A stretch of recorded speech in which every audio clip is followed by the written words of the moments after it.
Winner Club मोनसे क्रिकेटनि tournament जागायबाय माननीय नॉमिनेटेड एमसीएलए माधव चंद्र छेत्री जहीनुर रहमान चिरां जिल्ला क्रिकेट एसोसिएशना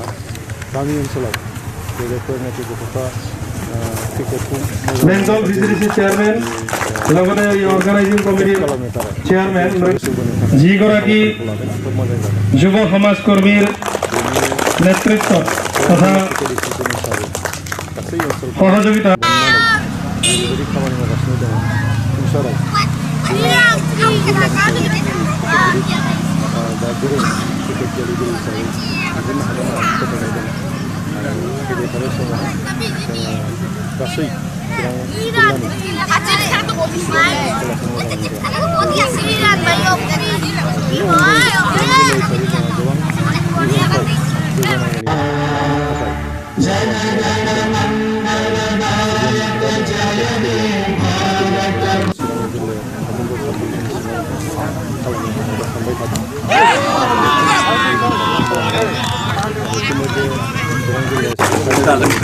मैं चिरां जिला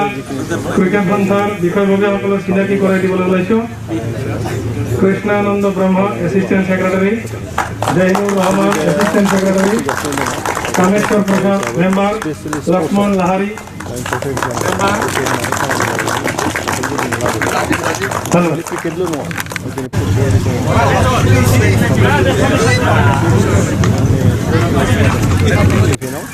बिटिआर ओनसोल हिसाबै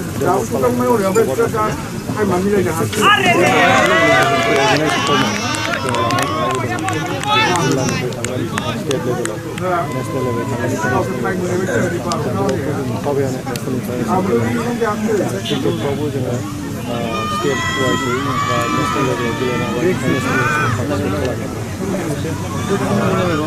हाखौ मानसिखौ दैदेनलांनो थाखाय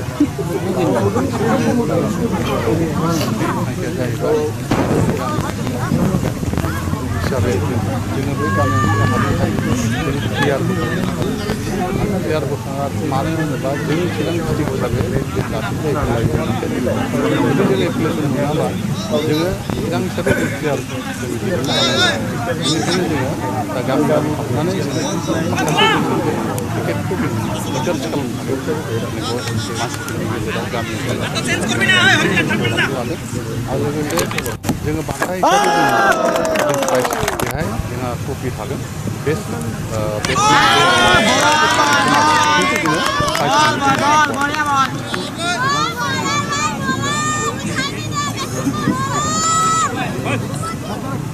जों आसा खालामदों गोदान सरकारा जों टिभि चेनेल पेपार मिडियानि माने गोबां प्रग्राम लादों गथिखे जोङो मिजिंथिदों बिथांमोना जोंखौ हेफाजाब होगोन क्रिकेटल' नङा दस्रा खेलायावबो बिथांमोना जिहेतु जों पेपार मिडियायाव नुदों जों आसा खालामदों आरो जों क्रिकेट चिरां डिस्ट्रिक्ट क्रिकेट हिसाबै जोङो अलरेडि माखासे माबायाव रायलायबायबो आरो जों थांबावगोन मानो होनोबा जोंहा दा इनफ्रास्ट्राक्चार गैया जोंहा क्रिकेट गेलेनांगौबा मोनसे स्टेडियाम नांगौ स्टेडियाम गैया आरो लोगोसे जोंनि क्रिकेट खेलाया जाहैबाय एक्सपेन्सिभ गेम बेट बल बेखौ बायनो थाङोबा जोंनि गामि ओनसोलनि जोंहा बहुद प्रब्लेम जायो गथिखे जोङो दानि जों जि खेलाखौ सालायगासिनो दङ जोंनो बेट बल बायदों जोंनो गासिबो मेट जों लान्च होदों जोंनि खरसा जोंनो माने खांलायनानै जों खेलाखौ जों खुंगासिनो दङ